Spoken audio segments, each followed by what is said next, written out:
What it do, YouTube, man? It is your boy Solid back with another Solid reaction. And today, man, we got 7 reasons why old school NBA fans hate today's basketball. Now, today's basketball, I wouldn't personally say I hate. I just don't like it as much as I did the early 80s and 90s. I would rather watch old games than new games nowadays. It seems like the game is more revolving around selling tickets and being a poster than it is around actually trying to compete and win games. That's just me. I just feel like the game isn't set up the way it used to be. It's not about being the best anymore. It's about being the most loved.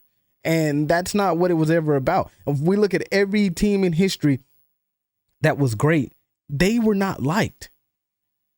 When the Magic had the Showtime Lakers, nobody liked the Showtime Lakers other than the people in LA.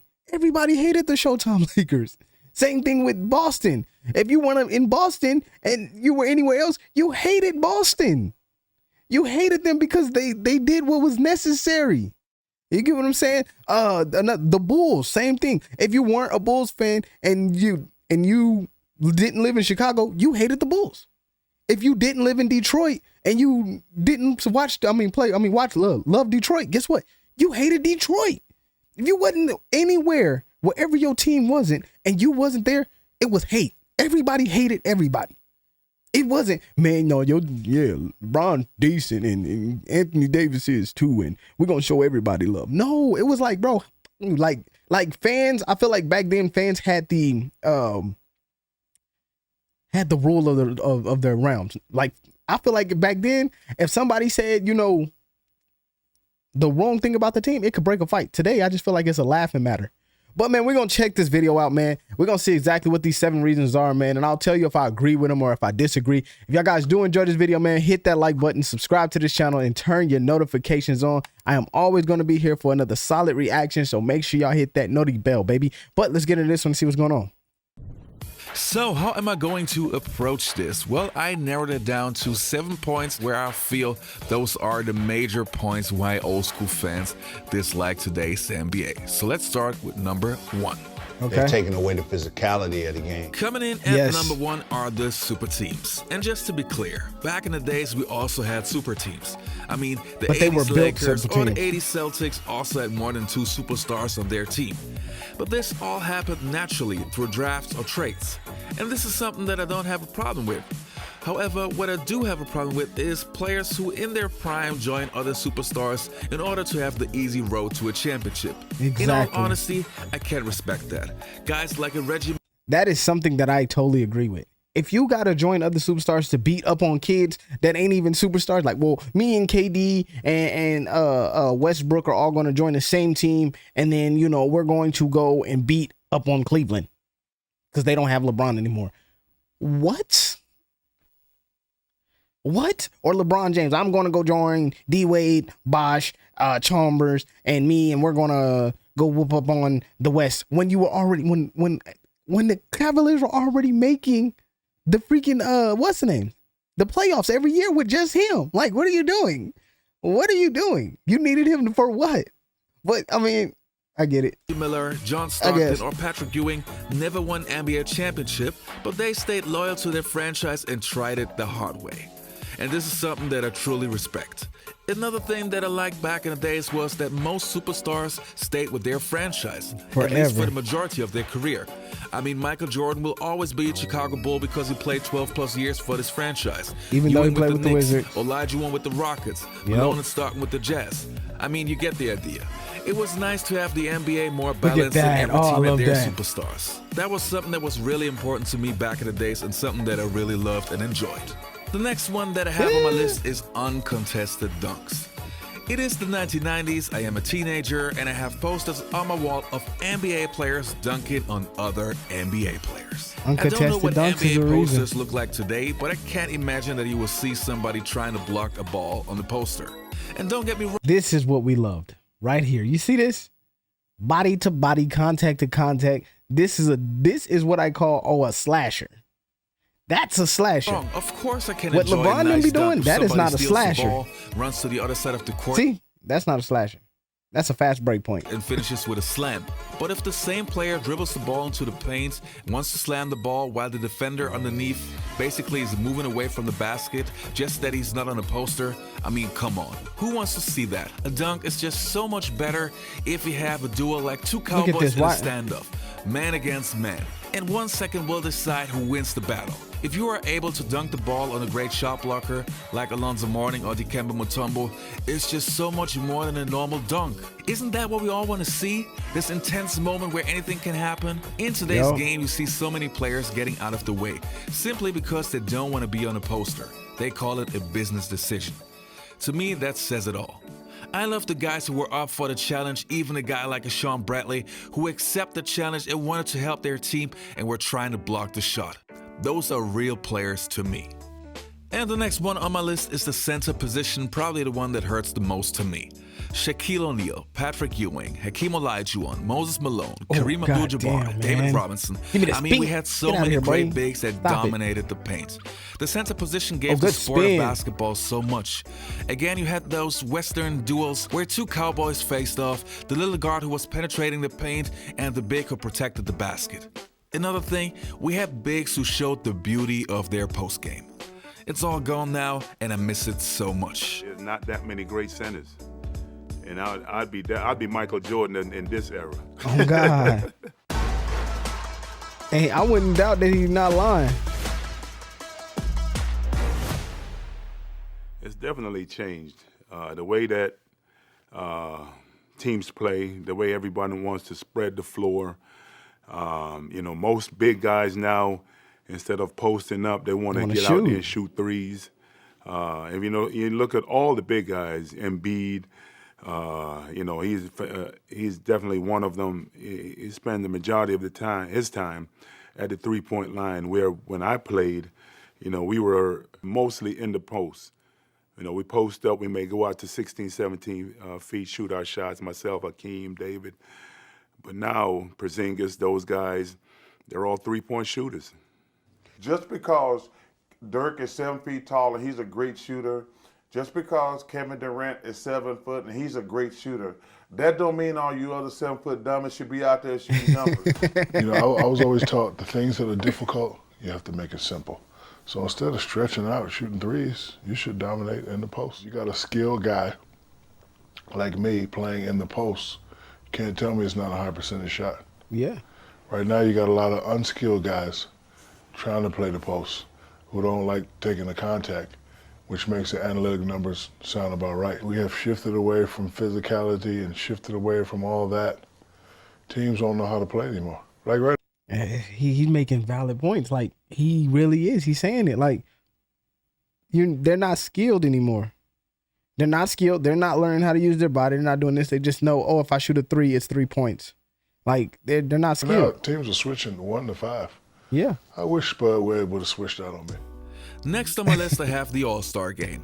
Watching the AllStar Games in the 1990s, I can tell you I was always looking forward to it. The best players in the league playing together and competing to win the game. And of course, for the first 3 quarters, it was a little bit less competitive, which means they would not try to block every shot, but there was at least some defense. The players from back in the days wanted to prove that their conference was better and that they had the upper hand.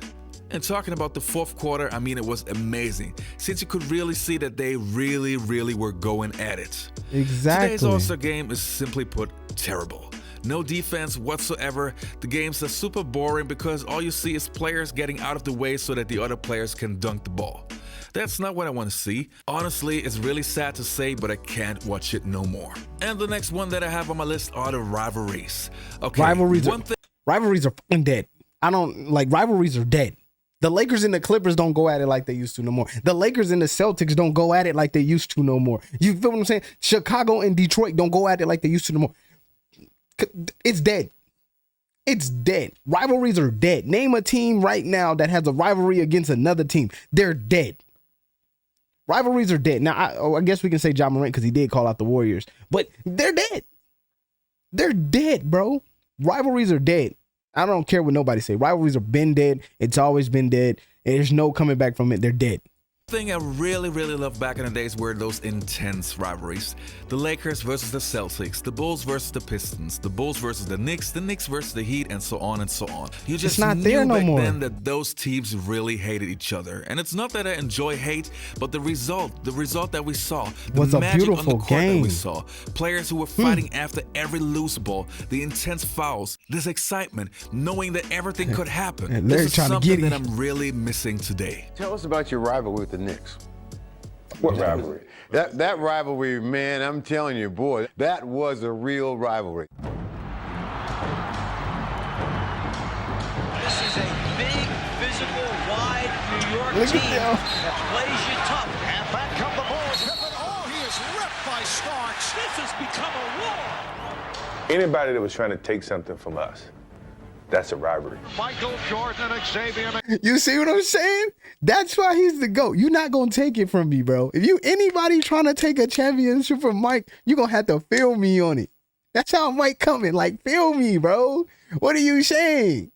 Feel me, bro. What are you talking about? You're gonna have to come correct. If you don't come correct, then it ain't right, baby. Come on. You want my championship? Take it. You're gonna have to answer for that. That's what I'm talking about. Having words. Every game we play, we try to send a statement. Exactly. You know, we're trying to make sure they don't gain anything on us. Ain't nothing easy out here. With the recovery. What you mean? And then looked at you, punk. As long as Patrick is going to be there, as long as Oakley is going to be there, as long as Starks is going to be there, it's like fighting your big brother or little brother. You know, you got to let them know who you are. This is where you belong. Jordan trying to shake off Starks. Oh, what a move by Jordan. It counts. I don't care where you think you are. This is where you belong. And every game was like that, proving ground. You know, trying to gain that extra edge. And, you know, went from coach to another coach, and the mentality never changed. It got higher and higher and higher. Next to have hand checking. Yes, back in the days, teams would not score as much as they do today. But that was totally fine by me. Why? Because I could also enjoy tough defense. And also it was way more special if a player could average 25 points while being guarded tough. Well, we talked earlier in pregame about LeBron James being able to play forever. He'll be 33 at the end of the month. And we talk about the lack of physicality in the NBA, which allows guys to play differently and play easier. Because freeze it here. In the era that, you know, these guys have played in, the Shaqs and the Charles and even myself. We call it the man era. Okay, there's no way era. that you can bring the basketball up and there's no one touching Without you being pressured, or yeah. pressured. So Derek as the Harper, play remember goes Derek on, Harper? there's no one that ever gets touched. There's any pressure. See, if he didn't like that shot, he doesn't. LeBron James is the best player in the world. Freeze it.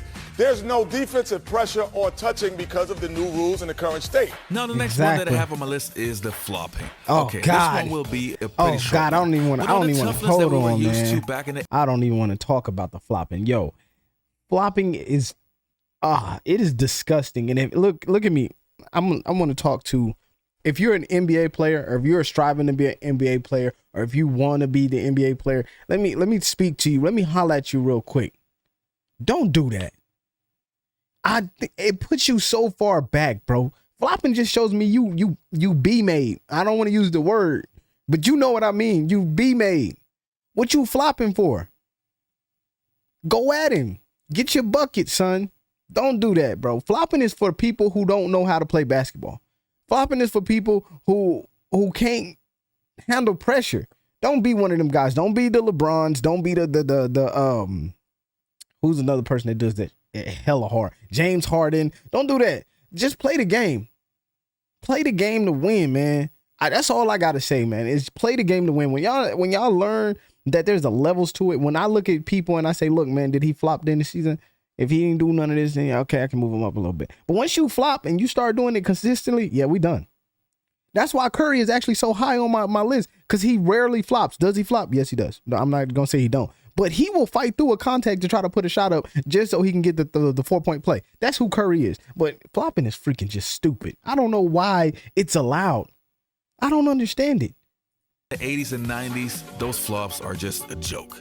Just imagine someone pulling Look off at those that. flops in the 80s and 90s. I bet you they would be the joke of the entire league. Next, I have the variety in the game. Now that literally everybody is shooting three-pointers, the variety of the game has vanished.